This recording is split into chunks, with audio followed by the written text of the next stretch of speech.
All right, so good morning, everyone, and thank you for taking the time to be with us this morning or this afternoon, whatever the case might be.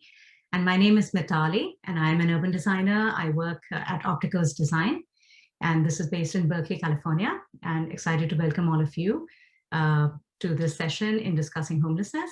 I'm just going to share my screen, and I ask for your patience while I just make sure that I'm showing the right screen. Can I just ask my panelists, like, for a heads up? Can you see the presenter view, or do you see the opening slide? We see presenter view, Mitali. Okay, so just one sec.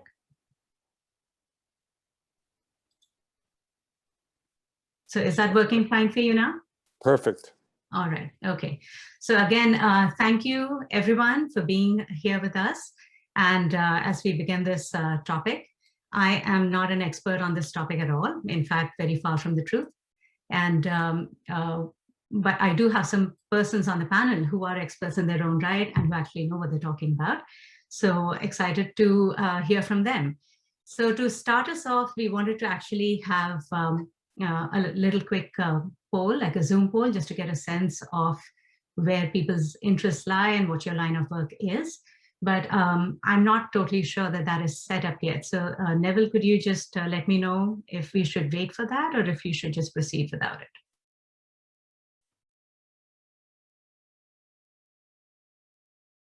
All right, so here we go. It's all ready. So these are just 3 quick questions, and I think it'll just be helpful for us to understand what our audience is. So here's the first question. Have you had any first-hand experience with homelessness? And it should be fairly quick. Just check whichever option applies most closely to you, if you've personally experienced it, or if your friends and family or close ones have, or if you don't have any experience. Let's give this maybe like 10 more seconds.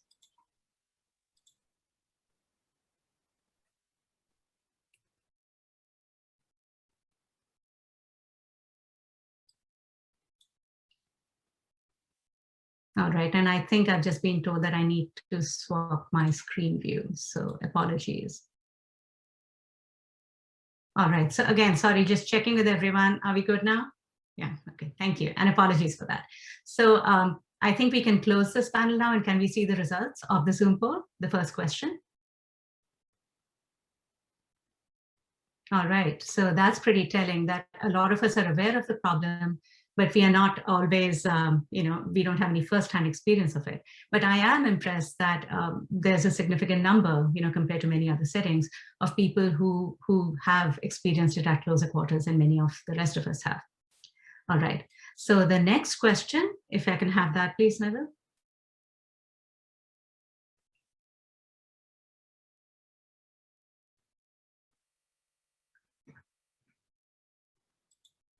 Sorry, just waiting for that. Neville, can we have the next question on the poll, please?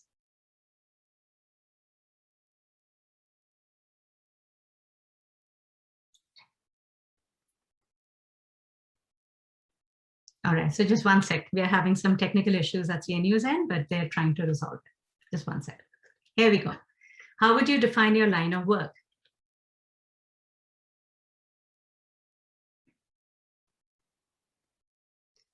And again, I understand that many of the audience might be falling in between the design and policy spheres, but which do you more closely associate yourself and your line of work with?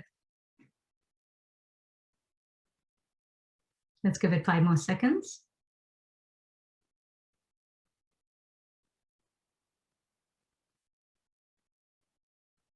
All right, so can we close that and see the results? And there you go. So we have the bulk of our group as the design community, which is exciting because we do want to, directly try and get this going as mainstream design, as we're calling it.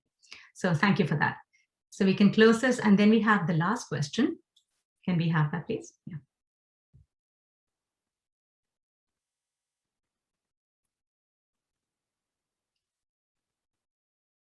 Are you currently engaged in work? This could be either policy work or projects or in any other way that directly addresses homelessness.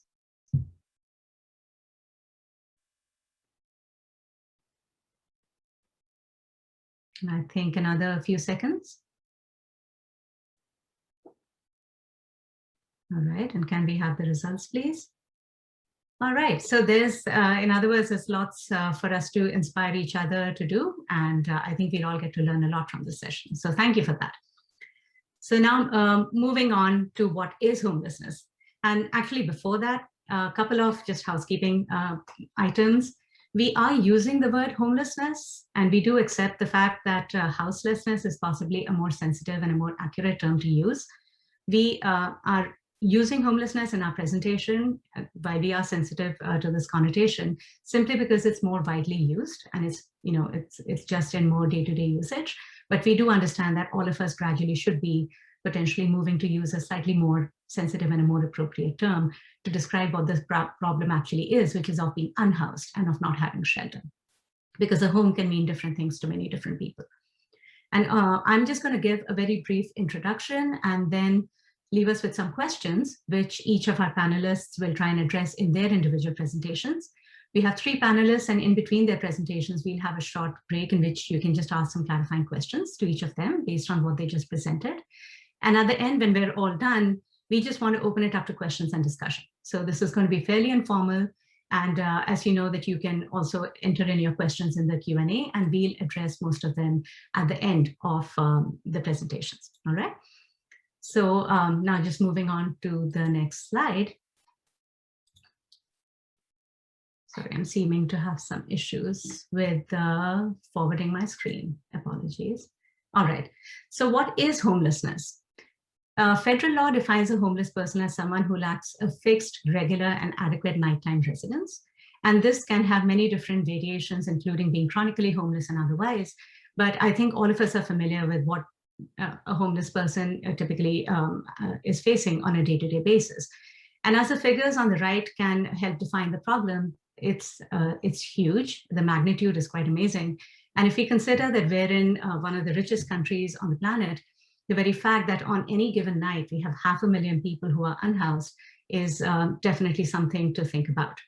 Also, nearly 20% of this homeless population are chronically homeless, which means that they have fallen into the cycle of being homeless, getting shelter for some time, and then again, getting back on the streets. So this is a cycle that, as we know, it has a lot of repercussions, not just on the health and well-being of that person, but it also has an impact on society. 7% of this group, sadly, are veterans. And this is also like an issue that we all need to be thinking about. Our case studies today deal with California, which is, I think, relevant because California has 20% of the total national homeless population. And even though most of us believe that housing should just be a basic right, the reality is that for many people, the numbers may matter more. So even if we were to think about it from that lens, it's not cheap, having such a big problem of homelessness. Average costs to the government is to the tune of $35,000 per homeless person per year in emergency provisions. And the average cost to a taxpayer can be as high as $60,000 per homeless person per year. And this is just not even looking at permanent solutions. This is for temporary housing and services. Also, before we start out our case studies, I do want to separate some, what we're calling facts from fiction, because there are some popular misconceptions that I think we should set aside even before we start discussing this as a topic. The first of these is that homelessness is a behavior problem. It is being caused by drug and alcohol abuse. And this is blatantly false. Only about 20% of people report drugs and alcohol as the cause of their homelessness. In most of the homeless population, these are a result of their being homeless, particularly being chronically homeless. So in a way, it's a reverse condition of what is at times popular belief. Similarly, many people believe that homelessness is a choice, and services and shelter are offered to the homeless, and many of them choose not to take it. This is also not true, because 93% of homeless respondents, and these figures are all from a recent survey that was held in Santa Clara County, but there are numerous surveys that give us similar results. So 93% of the respondents said that they wanted housing and they wanted affordable housing now. And in fact, high rents and just the general state of unaffordability of housing in California were the main reasons why they got pushed out in the first place. Similarly, there's another problem. It is on presenter view again. Okay, I don't frankly know why this is happening. So I am just going to keep trying to do that. Is that okay now? Yeah, so I don't know why this is happening. So thank you for your patience with this. Yeah, so again, another popular myth is that the homeless people are not our people. They're from somewhere else. And this is a popular thought. And this is, again, false, because in the Bay Area, for instance, between 70 to 80% of all the homeless that were surveyed were from that region. And they used to be having regular, meaningful jobs and lives before they became homeless. Also, and the last thing is that many people may not say it openly, but many people do think it, is that homeless persons are people who are just looking for a handout. They might even be thought of as lazy. Why can't they just get a job? Why can't they accept the help that's given to them? And in that, I would say that not only is this false, because many, like a vast majority, around 65 to 70% of the persons were employed when they became homeless, but it's hard, to focus on a job when you don't even know where you'll be sleeping that night. There are other associated issues, such as having no fixed address, no fixed internet access. How do you do your job searches? Where do you store your belongings? So in other words, homelessness is a really complicated issue. And it's a big challenge, and it's got many layers to it. So, but that being said, it's a challenge that needs to be fixed for sure. And moving on to that, we're going to look at some, design approaches. Sorry, my monitor is stuck again. All right, and now we're going to look at actually some solutions and what can be done. So moving on to the first case study that we'll be looking at. And like I said, these are some basic questions, both on the design and policy side, that we'll be considering. I'm going to turn it over to Steve Coyle, and he would be discussing the East Beamer Way campus. So again, just checking on the slide situation. Are we still looking at the presenter view? I don't know why this problem is happening. It is back to presenter view, Mitali. Oh my God, I'm so sorry. I think it's happening every time I'm advancing the slides for some reason. So yeah, if you just hit your space bar, it might not do that. So was this okay this time? Yeah, we're Okay. good. So all right, so apologies for that. Go ahead. Good, thank you. So back to the next slide. I'm Steve Coyle. I work with the city of Woodland. I'm an architect, a developer, and a planner. Woodland is about 20 miles northwest of Sacramento. And I'll be presenting a project that I'm currently working on. Next. Okay, so just quickly, the city of Woodland and Yolo County developed a homeless action plan. One of the first steps was to try to get people out of tents to get them in shelters. So really, that was the first action, and also to provide services for them. Part of that effort was through the police department's homeless outreach street team, HOST. And rather than criminalize those who are homeless, the idea was to try to actually provide some benefit, a pathway to some type of shelter or housing, and also to protect those people who are unhoused from others who prey on them. Next.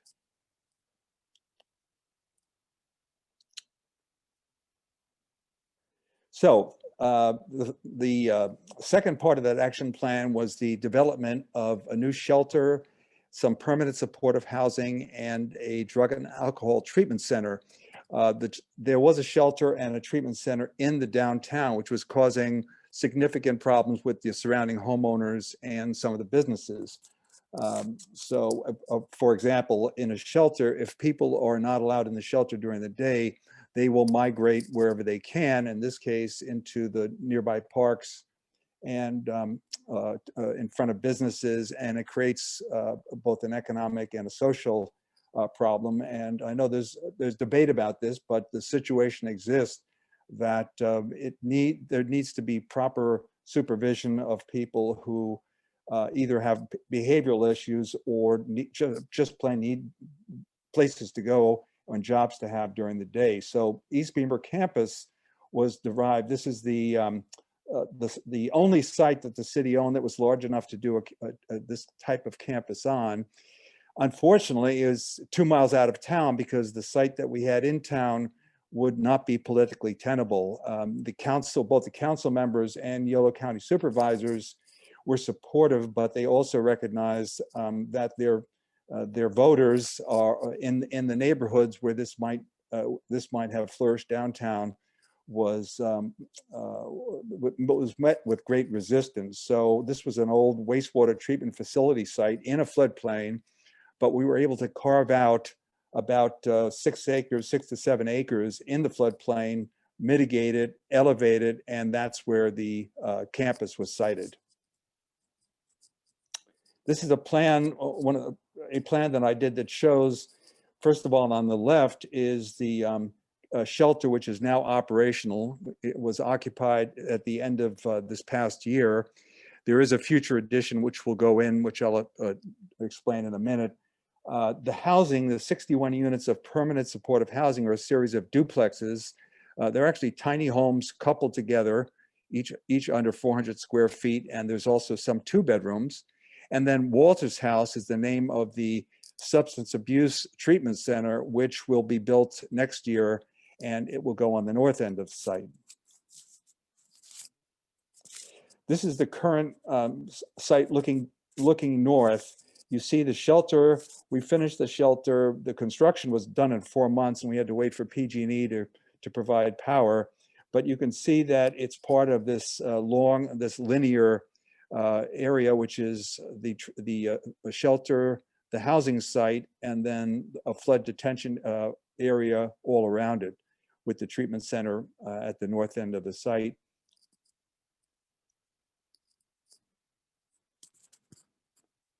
This is the inside of the current shelter. You can see this is the men's facility. The shelter's built for 160 men, 40 women, and you can see it's bunk beds. Right now, we're still at COVID restricted number of people, which is about 60 rather than 100, and that will change probably mid next month. Here's the area in the middle, which is a dining and assembly area. So it's very plain, but we had a very tight budget. So you know, when you do a project like this with public funding in many parts of the country, we have to conform to prevailing wage, which probably elevates the cost of construction 20 to 40%.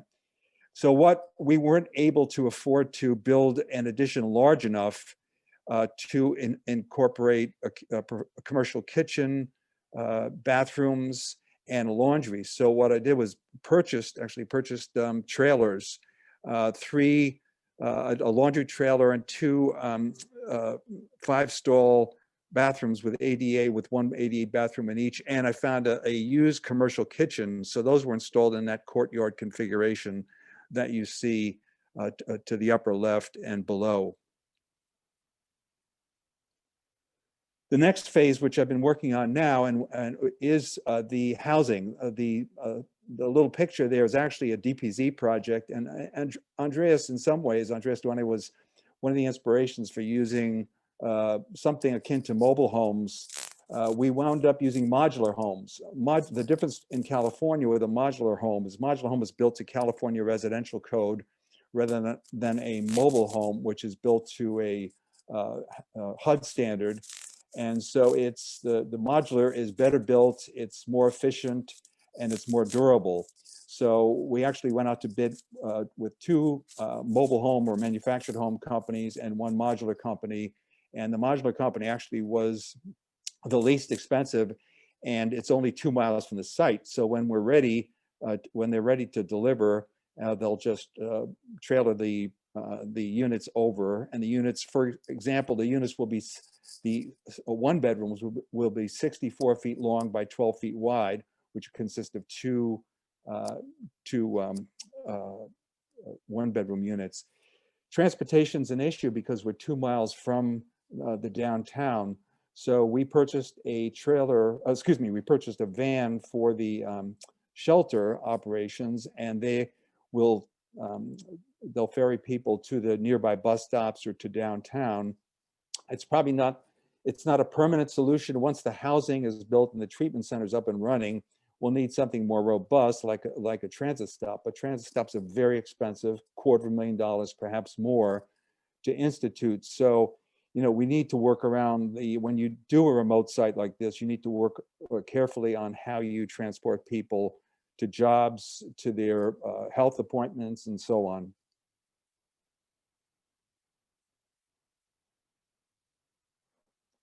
And then I think my last slide is coming up. Yeah, fine. Okay, so I just, excuse me, what I've done is, in the black ink is really what we're doing now, or what we have ongoing. The red is what we need to do, what we'd like to do. So for instance, you see healthcare. We're going to be building a small health clinic within the community buildings that will be part of the housing project. We do have a number of people who are unhoused who have disabilities, mental, emotional, physical disabilities. Without those kind of services, it will be very difficult for them to maintain, that sort of stable, their stable behavior in the housing. And I just want to mention that I was, when you did the little, when you asked the audience if anyone had been homeless, well, when I was discharged from the service many years ago, for a time, I was living in my truck, and part of the reason was I was in the Marine Corps. I was in combat, and I was probably suffering from some PTSD or something akin to that, and so I was probably one of those people who had some issues, and there was not much help then. So I just wanted to underscore the need for any kind of, in this case, a homeless campus, to provide the kind of social services that are necessary so that people who need that help can survive and begin to move from, for instance, from a shelter, if they need drug and alcohol treatment, and then into the permanent supportive housing, then finally back into the community. So that's really the cycle, or the pathway that we're trying to perpetuate with this project. Thank you.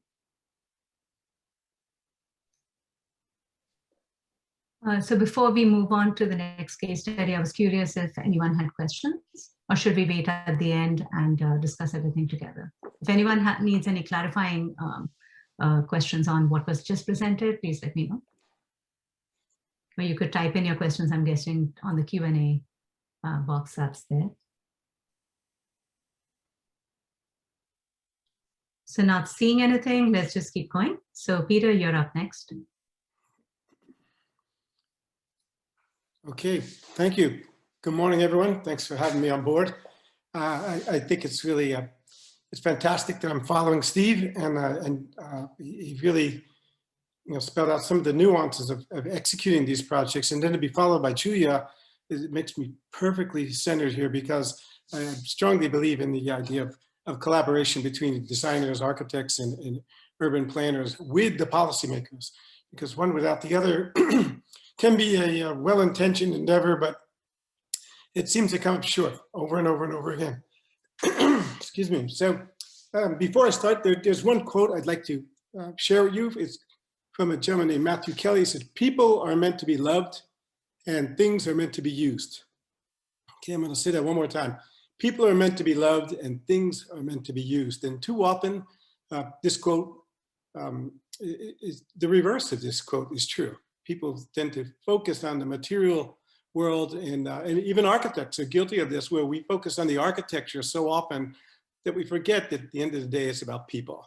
So I want to keep that somewhat focused, and I'm going to share a case study project, obviously, that we've done, and you'll see it's all about people. So let's jump right into it.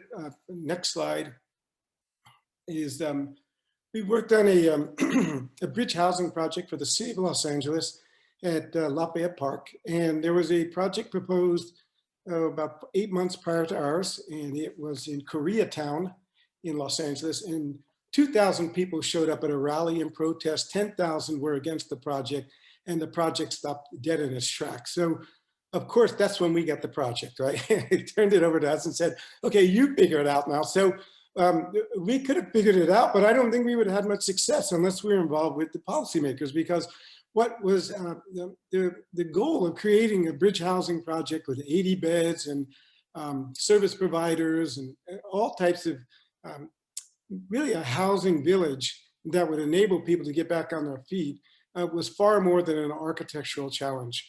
The politics behind it really would unlock that final design solution, and where everyone in Koreatown was adamantly against a homeless shelter in their neighborhood.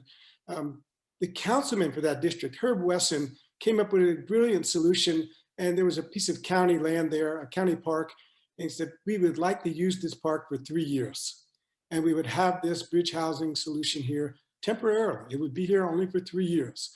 So at that point, the folks in Koreatown said, wait a minute, let's take another look at this. And you have to remember that folks in California vote every time in favor of providing for the homeless, but they never want to do it in their backyard, right?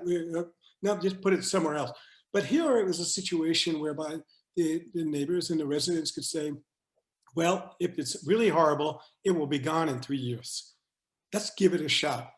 And if it's good, then maybe we'll keep it around, okay? So this was just enough wiggle room for this entire solution to move forward. So we went in, made our proposal, and part of what we were doing is designing a project that had to be relocatable.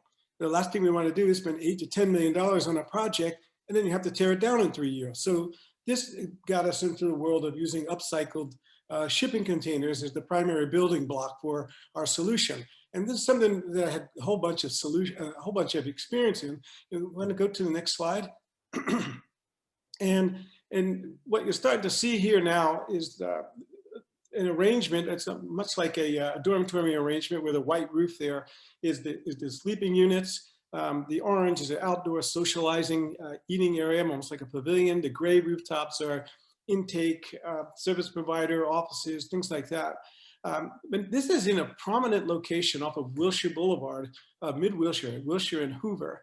And quite a few people travel by this site every day.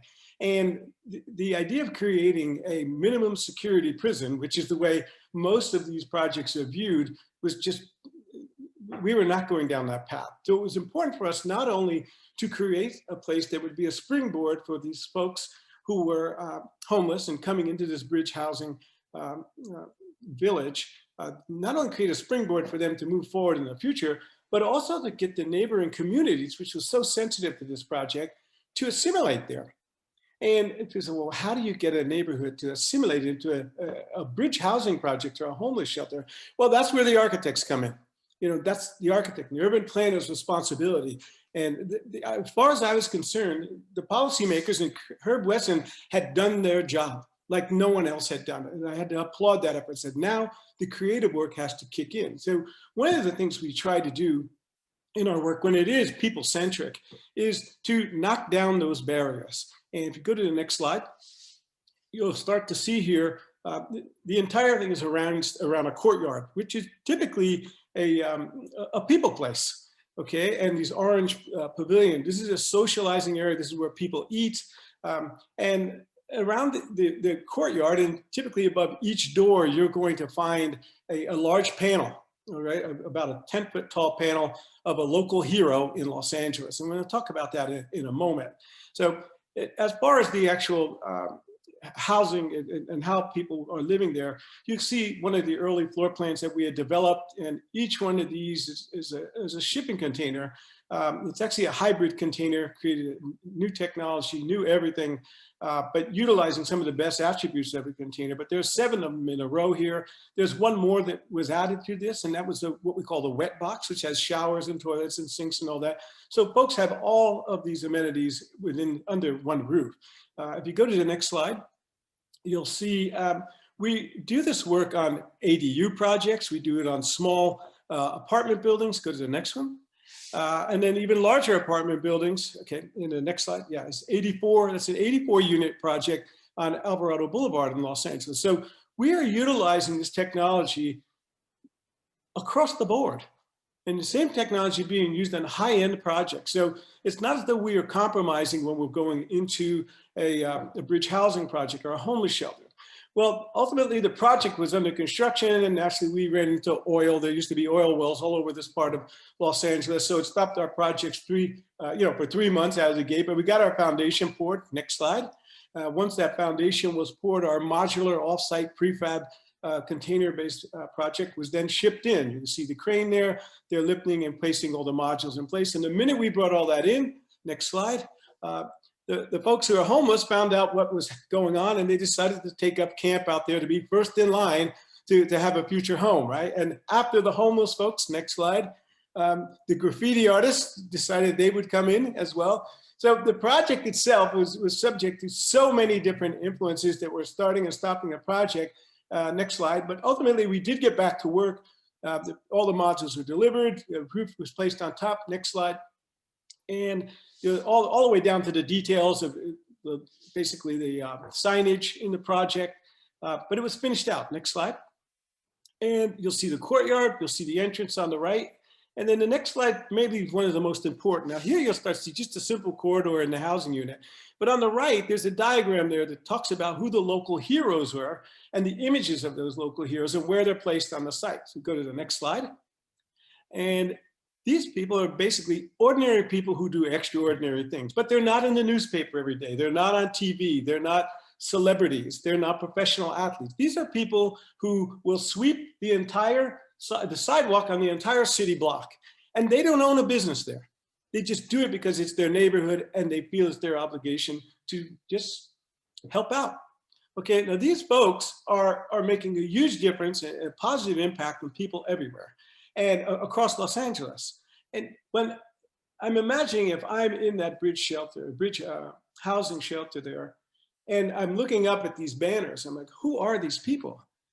I want to know who they are. And it's not Magic Johnson, it's not Beyonce, but I find out who that person is. And I say, wow, here's somebody who's being celebrated and all they're doing is helping their fellow man. That's it. This is something that's very attainable by someone who's in a bridge housing situation. And I think that gives quite a bit of hope to those residents. So this is why I say, what we're doing is about people, but our architecture is supporting that. If you go to the next slide. And here you'll see the courtyard. This is just last week where folks are living there now. You see the images around the perimeter. And one of the big objectives here was not only to give hope to those people there inside the housing shelter, but also when I mentioned the people in the community around it, these panels are meant to be replaced. In other words, it's an exhibit space that gets changed out once a year. And imagine that you I have a quote here that says, come on kids, we're going to visit the homeless shelter to view the new art exhibit, okay? That quote has never been said in the history of mankind, okay? But we're trying to change that, right? We want to change that. And we think, wait a minute, these are human beings there. These are the people who want to get out from underneath that bridge, get off the sidewalk, get their lives together, and humanize the entire experience for not only the residents in that little village, but also for the community. So, and I think we have an obligation to do that. These people are on a road to recovery, and I think collectively, us as designers, architects, urban planners, working with those policymakers, we can make a difference. The last slide here is of a gentleman named Max Azria. Max is the gentleman who started HBG Azria Modular, where I was the chief design officer there. And he and I sat down one day and said, we have a simple mission, is to provide a home for every family on the planet. And 3 years later, we created this company. And Max passed away this past year. He wasn't able to see the project, but his vision is alive and well. And this is the first of many projects to come for us. Thank you. Thank you, Peter. And any questions specific to the slides that Peter showed right now? I do have a couple of questions on the Q&A, but those are kind of more general, and I'll answer those. Okay. Okay, so there is actually a question for you from Carla. So how many BIPOC professionals, like persons of color, like POC, BIPOC professionals were on the project? And did you work with any minority architects on the project, Peter? There were no minority architects. We did have three minority engineers, our structural engineer, our civil engineer, our electrical engineer, our mechanical engineer, all were minority. professionals. They were not architects. There was a large company, KTGY Architects. They were kind of the associate architects. We were the design architects on the project. So I'm assuming that answers that question. I have another question here about are the containers insulated well? In fact, they're so well insulated. They're more insulated than any home you've been in, that's for sure. They're not only insulated with similar insulation that you have in your home with 6 inches of batten insulation. It also has a ceramic-based insulating paint that boosts that insulating value almost double the amount that you have in your home. So there are no compromises. When I put up those slides with the high-end homes and the larger apartment buildings, these are built to those same standards. The beauty of this is it's relocatable. Those other projects we could not relocate, but this one we can actually pick up, and the city can readapt it, reutilize it, redeploy it at another site in the future if need be. That sounds great. Actually, their question did come up. This is for Steve. And Steve, if you'd like to just answer this before we move on to Julia, and maybe you can read the question. This is from Howard, or I can read it out. Do you see it on the Q&A, Steve? I don't see it, no. All right, so maybe I can just read it out and you can respond. Did you have any grapes of wrath moments when you were dealing with your project? Because your site is mindful of Steinbeck's Wheat Patch Camp, which was a social, decent, government-supported facility where migrants governed themselves, and thus avoiding the abuse of corrupt police officers. And this helped Joe feel human again. So did you get any of these thoughts, or did these similarities spring to mind when you were working on your campus? Well, I'm not sure I'm responding to the intent of the question. I would say that in some ways, my best allies have been the police and fire. I mean, without police and fire and their support, I think it would have been very difficult, especially when you get numerous calls per service weekly. It's very difficult. Secondly, I wanted to, well, maybe that's enough. Does that help? I would say the grapes of wrath moment might be that in every, I mean, just finding the money, both the funding sources, the debt sources, it is just an endless task. It's very difficult. The political support was pretty robust once we moved out of the downtown. So I'd say that the money was really the largest constraint, and continues to be. And I would say the other, I mean, dealing with, we're trying to get HUD vouchers to make the project work. The nonprofit that's doing this, and dealing with federal agency and their timetable doesn't always coincide with our timetable. It's nobody's fault, but this is why development is so important. I mean, you can design. I'm an architect. You can design.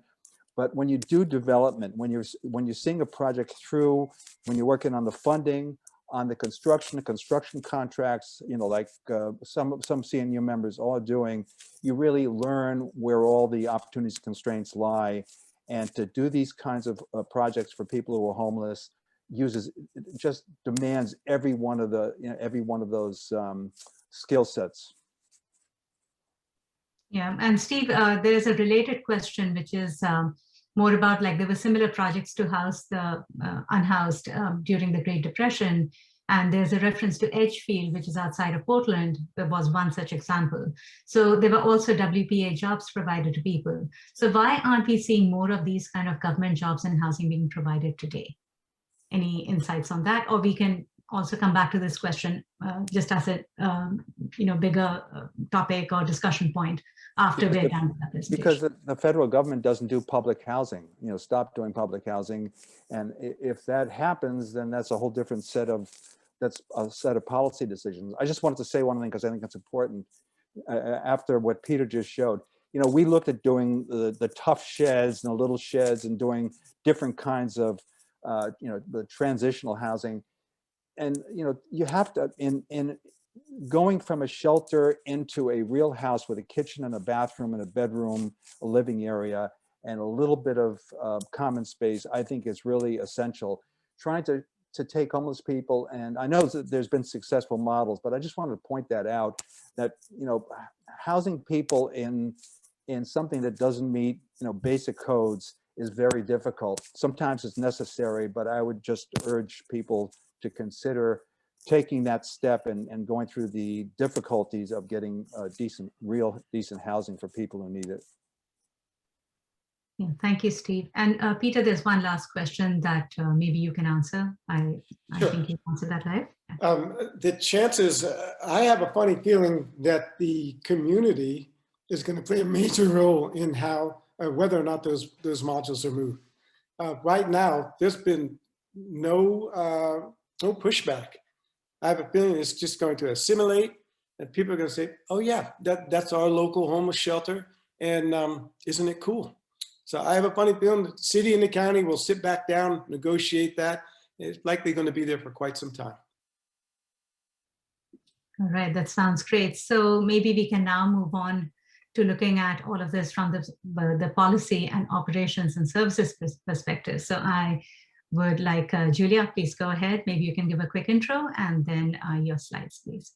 Sure. Hello, everybody. I'm Julia Burrows. I'm the Senior Policy Advisor to Mayor Darrell Steinberg in Sacramento, California, which is our California state capital. And the background behind me is the American River Bike Trail. And if you ride that bike trail just a few miles away from where I'm sitting, you'll see a significant amount of homeless population. As Mitali described, the state of California has the largest percentage of population of people without housing. In Sacramento, that number is about 6,000. And to address this, the governor last year, I'm going to walk through a chronology of kind of policy initiatives that our mayor has been involved in. He was president pro tem of the California Senate and now just won his second reelection as mayor of Sacramento. So in July 2019, California Governor Newsom announced the members of his Governor's Regional Council on Homelessness. The chairs include Mayor Steinberg, seated there next to LA County Supervisor Mark Ridley Thomas at the time. He is now an LA City Council member. And as Mayor Steinberg noted in the press release when they announced this regional council, the challenge is not just to identify the best ways to house those who are currently without shelter or housing, but to staunch the flow of people becoming homeless. And in the Q&A, there was a question on why California has the largest number of unhoused residents. And that's a question primarily of affordability. Here in Sacramento, the average rent for a studio apartment is $1,500. LA, San Francisco, Oakland, much, much higher. And so we're seeing that flow of people become unhoused increasing as affordability and housing takes up a certain percentage of the income, way above 30% that's recommended. So as part of this Governor's Regional Council on Homelessness, the mayor published an op-ed, and this also goes to something Mitali said earlier, which is that he feels every single person has a right to shelter, and that the need is so urgent that we cannot rely on permanent housing alone. We have to do creative solutions like Peter was just talking about. We have to do short-term solutions to bring people indoors. This photograph is from the press conference when they released their report to address homelessness in January 2020, which preceded Governor Newsom's State of the State speech, which was entirely about housing in early 2020. Then the pandemic hit. So at the same time we had the Regional Council on Homelessness here in the city of Sacramento, the mayor was announcing his drive to look at a housing trust fund to tackle the gaps in financing for housing. So we had passed a 1/2-cent sales tax. He was going to leverage that 1/2-cent sales tax and bond against it for a $100 million trust fund in Sacramento. We were just about to do the stress test for the bond issuance to see exactly how much we could issue for financing when COVID hit, and everything changed. The Housing Trust Fund was put on hold, but next slide, one of the things that came out of that trust fund was a pledge by the mayor to look at something we are calling efficiency housing. So again, as I mentioned, when you look at the cost of traditional affordable housing, these are housing units, usually apartments, low income, extremely low income in cities. The cost to build those apartments in time and in money is just staggering. In the Bay Area, 600 to 750,000, Los Angeles, 530 to 700,000. And here in Sacramento, 350 to 400,000, with an old hotel renovation coming out at 450,000 per unit. At that, we could never reach the volume of housing 6,000 unsheltered people in Sacramento. So what he's trying to do is exactly what Peter was talking about. What are the design opportunities to build efficiency housing at much lower cost? And when you get the mayor all fired up, what he says is that we need a housing innovation revolution.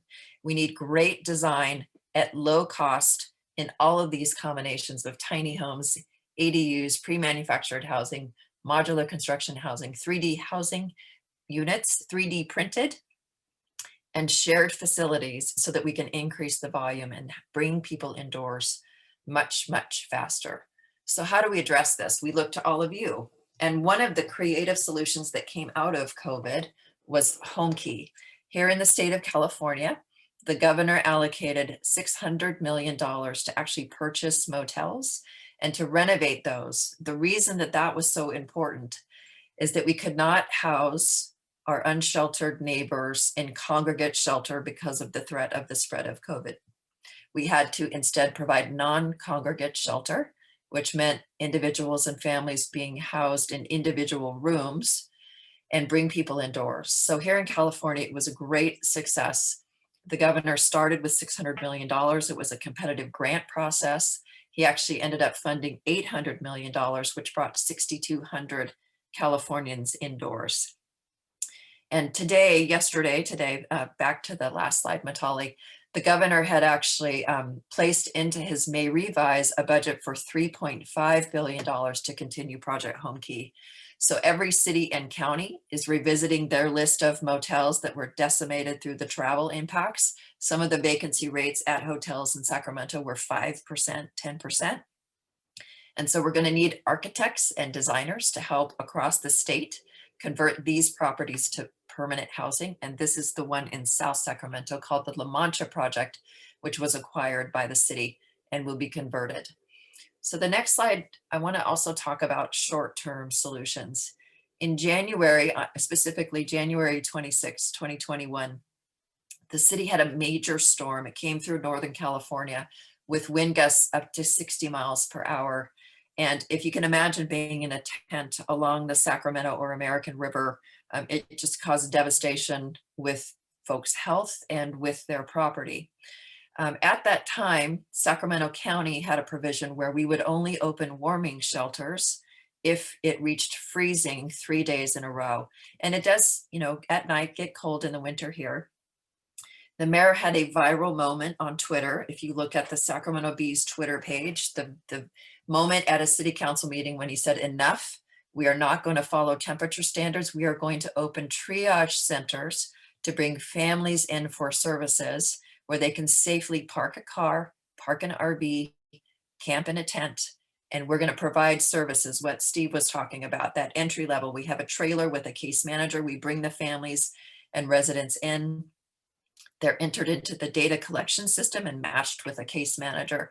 And this is actually a photograph from one of our safe parking sites, which has opened in a city park along the Sacramento River. So we've got to find those short-term solutions to get them into the permanent supportive housing and then permanent housing that Steve and Peter were talking about. Next slide. So what I wanted to focus on, all of this work led up to a dramatic proposal by Mayor Steinberg, which he made in January 2021. We have the policy work that's been done. We know we need more money, but the biggest issue that we have run into here in Sacramento is something that Peter already talked about, and that's siting locations for shelter, temporary housing, permanent housing. We had a congregate shelter, a women's shelter that took 14 months just to approve the location. It actually moved once, and the council member 4 times voted yes and then no and then yes and then no, depending on what the neighbor said. We finally located that site, and it's housing women who have come in out of their tents and unhoused. But to take that out of this recipe and to streamline the process, the mayor is saying, we are creating a master siting, programmatic operations, and financing plan. It's modeled after the Base Closure Commission of the 1990s and early 2000s, where Congress set up an independent commission to look at all of the bases that we should, reduce over time for budget and security reasons. One up or down vote by Congress, and you couldn't lobby to individually have your base remain. So we are going through a council-led process. The final 2 presentations by the 8 council members were made last night. They have worked with dozens of community members and dozens of community meetings to identify sites in their districts. They're vetting those sites in these council workshops. They are putting them on a map. We are taking all of the lightning rod comment, and we will publish a homeless master plan in June for public comment for a one-time vote, July 20th. If the site is identified, we will not relitigate the location of the shelter or housing. What would happen next is if it needs a conditional use permit or some other environmental review, it will come forward. It will also come forward for financing. We can't find any example of a master siting plan that we've looked at across the country. And we know that this will significantly reduce the time that it takes to locate these. We've had more support than people coming out of the woodwork to oppose the process. And so far it's worked very, very well. So in conclusion, I just want to say that transformational funding is the key. We will have our master plan done. We will have our sites and types of housing by site approved in July. Now it's time to plug into the federal American Rescue Plan, and then eventually, if the jobs and infrastructure plan gets approved, and also the California state budget. We're in budget committee hearings here in the next couple of days to find more funds. The big city mayors in California are actually advocating for flexible funding to be used on a variety of projects. So here's my call to action for all of you. If you have time, call into your council meeting, call into your local council meeting and support your mayor as they locate housing for neighbors. Please just write in an e-comment, support the projects that you've been working on. This is very difficult work. Please join the housing innovation revolution. Keep designing those efficiency housing projects. And if you got a good one, Peter, I think I need you to come present to the mayor in Sacramento about your project with the containers. Watch the funding streams. As architects and designers through your Congress, there is money that you can bid for to do these projects. And my final request, because I am also the sustainability advisor, is please electrify these projects. Don't extend those gas lines. Please make them all electric. We will not have to pass an ordinance and come back and retrofit these when natural gas is obsolete.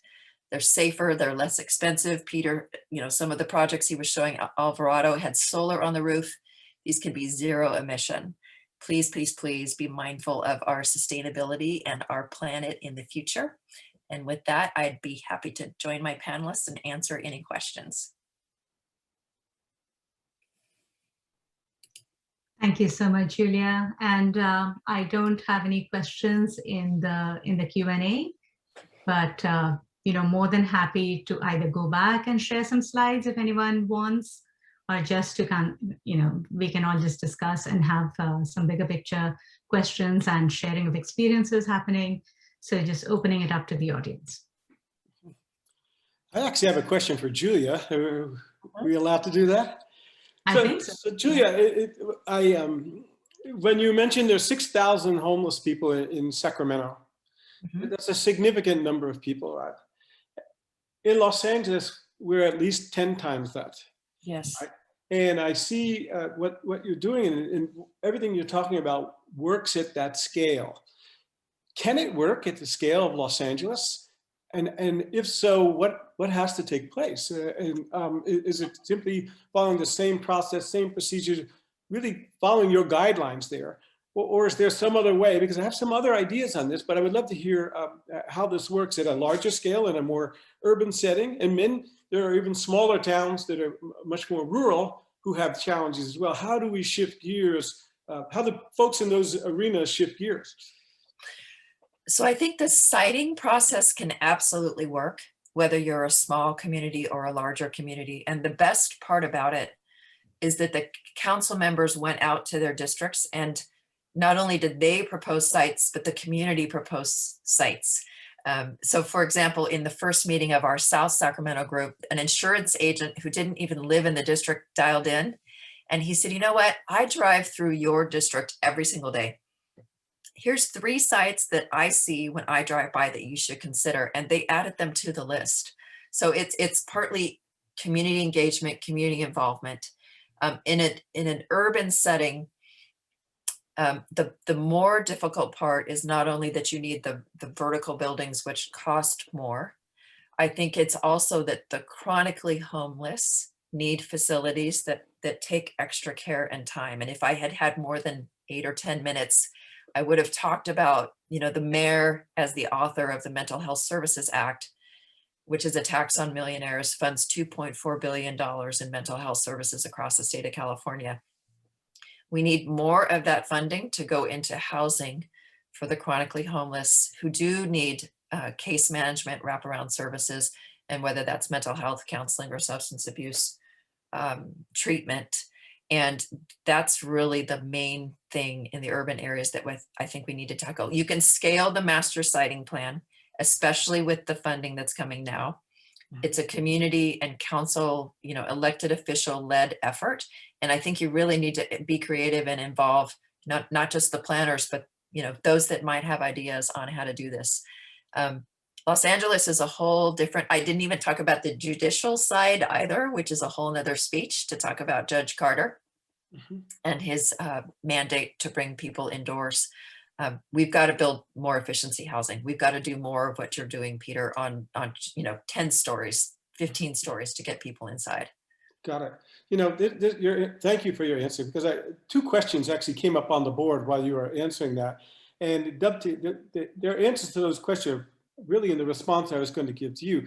And what we've found in Los Angeles, what I found personally, is that the city is so large, okay, that it's really difficult for the director of planning or a few planners at City Hall to tackle this. It's massive. But the idea of, and this answers one of the questions when it talks about de-siloing our respective fields and the idea of collaboration. I was on a talk podcast up at Stanford University with a gentleman named Tom Dioro called the Modern Architect. And we spoke about the idea of every mayor, or in the case of Los Angeles, every council member would have an urban planner alongside them every day of the week. Okay, as opposed to, we have an idea, we send it over to planning, it gets digested for 6 months, comes back 6 months later, and by that time the problem is tenfold. But the urban planners and architects working with those policymakers and those politicians is the formula, and it's right in front of us. And I'm not all for creating a larger and larger government. Okay, let's get now an urban planner every district in town, but I think it's just smart. I think that everything that we're talking about is really about collaboration. And if we look at each of us individually, yeah, everyone's has a great effort here, but when you combine them, it's no longer 1 + 1 = 2, it's 1 + 1 = 7, right? You have all these people collaborating with this collective work, and they can tackle things in a comprehensive manner.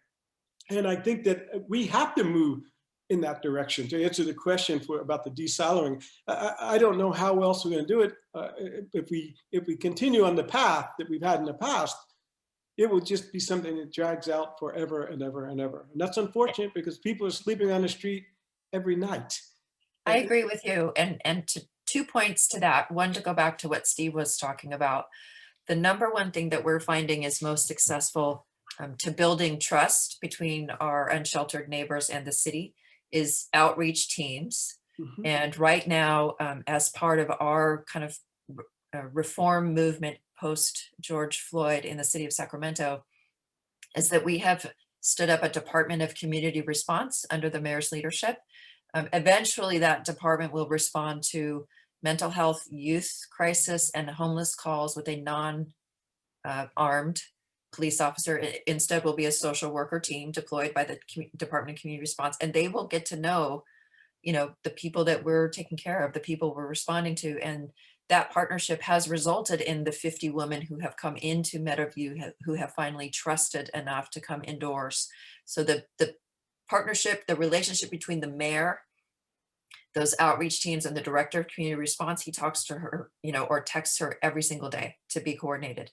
The second thing that I didn't talk about that happened as a result of these district engagement meetings is that there is a team with a planner, our GIS specialists, our real estate division for city-owned parcels, our IT folks, our code enforcement, and a city attorney who handles all the planning commission work. They've consulted individually with each district to inform the sites they're proposing, so that they're vetted before they're sent out to the community and these council workshops. And you're absolutely right. We may not be able to afford, in a city of only 500,000 instead of 8 million, to have an assigned urban planner, but we have a team who's, a couple hours each day is assigned to the different council districts to identify that. And that's the only way to work together. Wow. Excellent.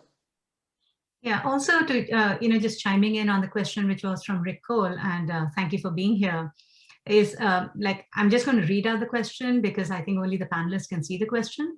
So you heard the answers from both Julia and Peter, but the question was that in the spirit of complete neighborhoods, what about the contrast between the Woodland example that Steve shared, in which the campus was located in a remote location, and in the case of LA, the project, even though it's temporary in name, being in the middle of an urban neighborhood.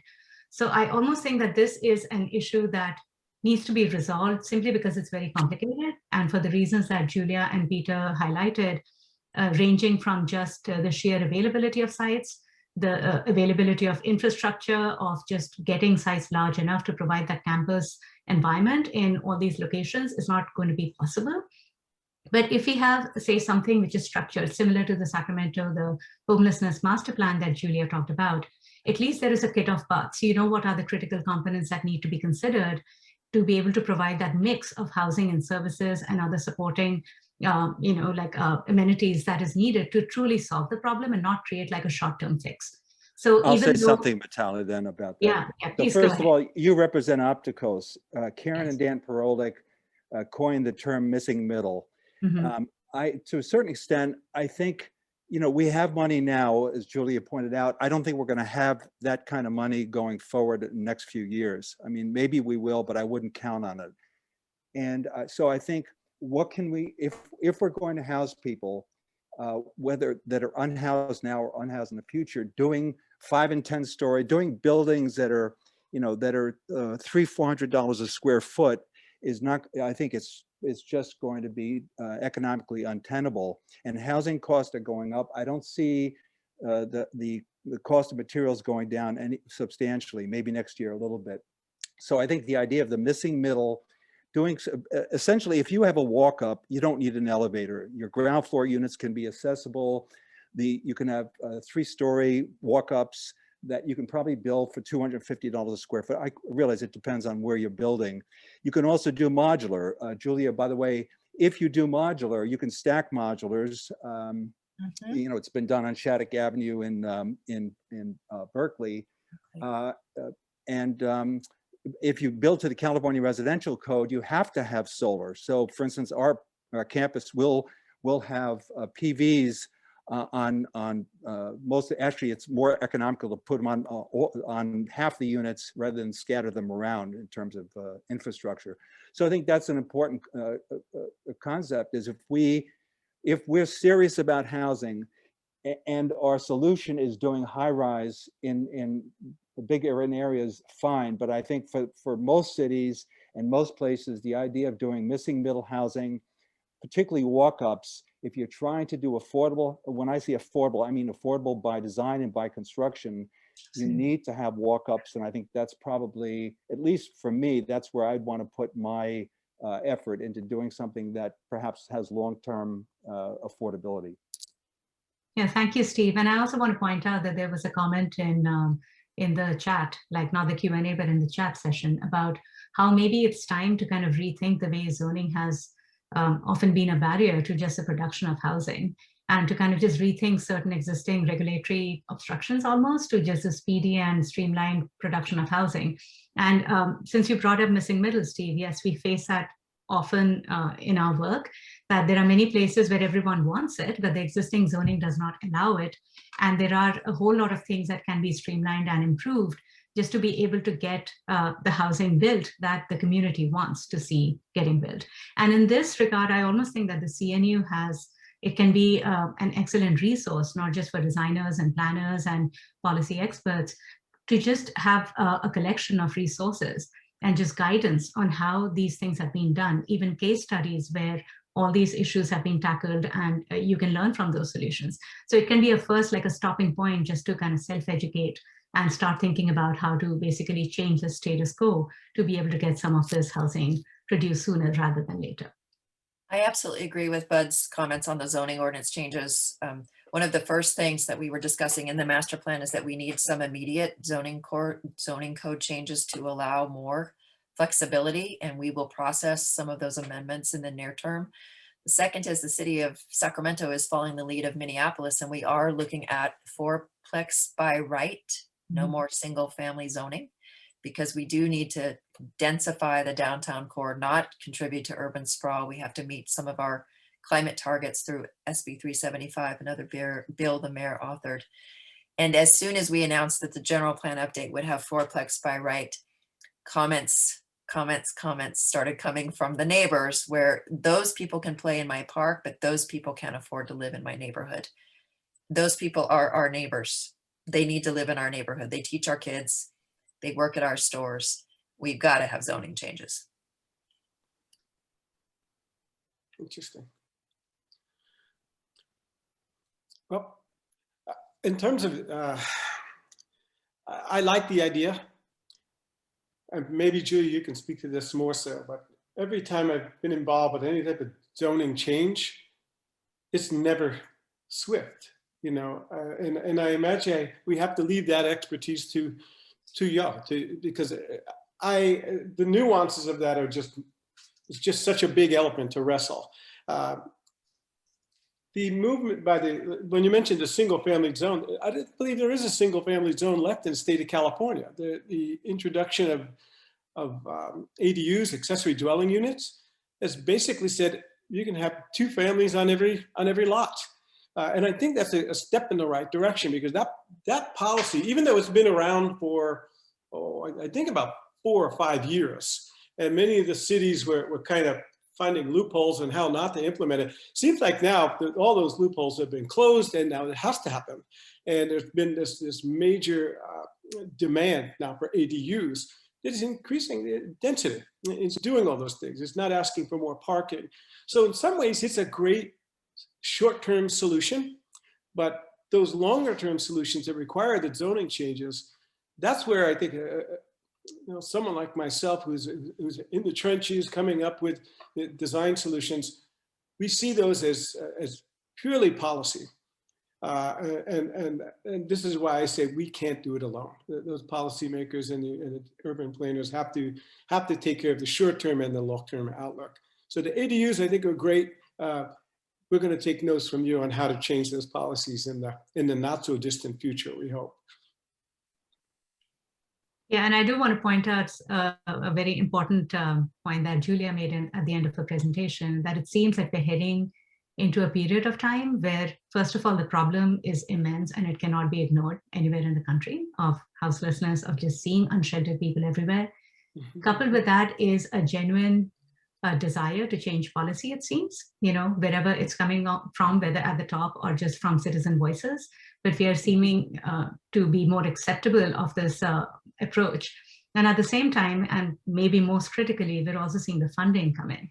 So I'm really hopeful of seeing similar opportunities for the design community to the Sacramento homelessness plan to be able to come up with more holistic and longer term solutions across the board at different scales. So I think all of us should be on the lookout to just make this just like any other RFP that we all go in for. And the design challenge is immense, and it can be the most exciting thing that many of us will work on in the near future. So just wanted to throw that out there. And I am being told that we just have maybe a couple of minutes. So just looking at the chat, I think there's general consensus from the group about the need to reform zoning. And I strongly agree with that viewpoint. And I think all the panelists do as well. And I don't actually see any other questions. So any closing thoughts from the panelists? Tali, I'm just going to mention one other thing. You know, it's reforming zoning is a good aspiration, but it has to happen on the ground. You know, those of us who've worked reforming zoning or changing the zoning know that part of it is why should people want a fourplex on their block if when they look around and what they see is, you know, is badly done, you know, crappily done apartments where they've been installed. So I think good design standards would be critical. Right. So part of what CNU can do and has done, California CU, what we're trying to promote is the design that makes these compatible. And so yeah, you'll always have those people who don't want those people here, but I don't think that's necessarily, if we stop there, we'll never get anywhere. But I think good design standards coupled with actually the zoning envelope is necessary.